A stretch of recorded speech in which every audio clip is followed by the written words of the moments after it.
Fala galera, antes de iniciarmos o nosso bate-papo de hoje, não se esqueçam, venceremos.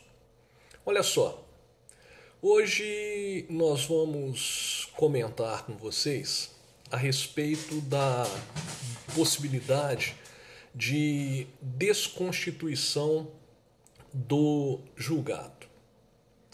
Qual é a finalidade da jurisdição?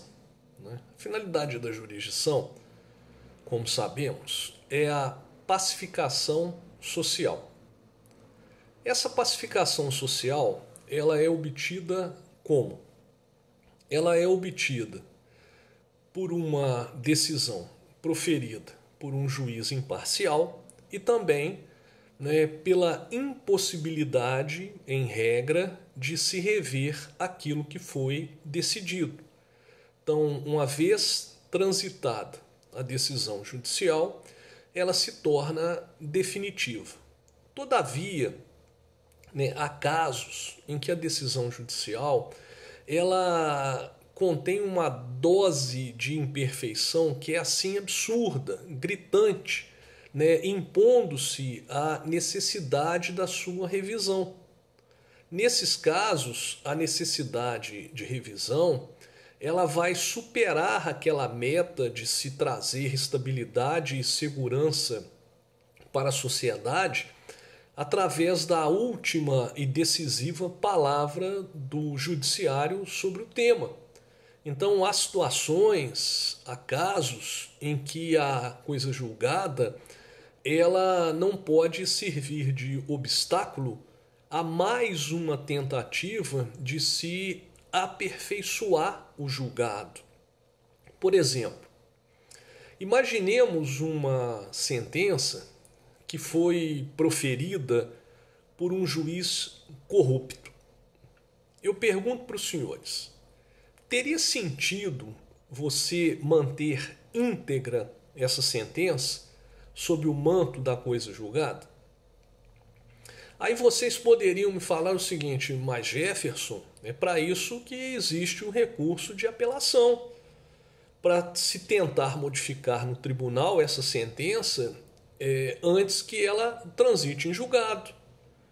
E eu responderia ou perguntaria para os senhores o seguinte, mas ainda que esgotado o prazo recursal, o ordenamento jurídico ele poderia conviver em harmonia com uma sentença que é resultado de uma corrupção, de um crime? Então, diante dessa realidade, o ordenamento jurídico ele disponibiliza uma ação para desconstituição do julgado.